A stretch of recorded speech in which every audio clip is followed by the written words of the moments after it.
This is umbilical cord blood from a baby born in Newcastle this morning. Now, cord blood is rich in stem cells, the body's master cells. And what scientists here have done is they've grown those stem cells into chunks of liver tissue, a stepping stone towards the ultimate goal of creating artificial organs. So how was it done? Well, the stem cells were placed in this small bioreactor developed by the space agency NASA.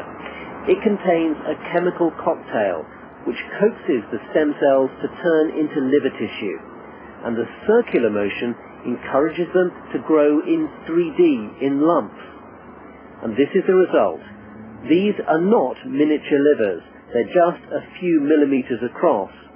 But even small pieces of liver could be a vital research tool, initially in helping to develop safer medicines.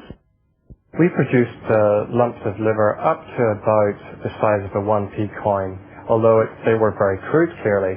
In the future, we hope to develop these forward to something which is large enough to do full drug testing on, and this will help us to develop much better drugs, which are more like drugs that the human body will be able to take without side effects. For charities which support liver research, it's a welcome development. I think it probably is 10 or 15 years in the making. But the interesting thing is that the liver has got a really great ability to regenerate itself. So the possibility of generating up from a 1 pence sized piece of liver tissue to something greater, something the size of a rugby ball, which is what the size of the liver is quite an exciting prospect. Stem cell research is still in its infancy. The goal of creating artificial organs like livers is probably decades away, but scientists believe other clinical benefits could come much sooner.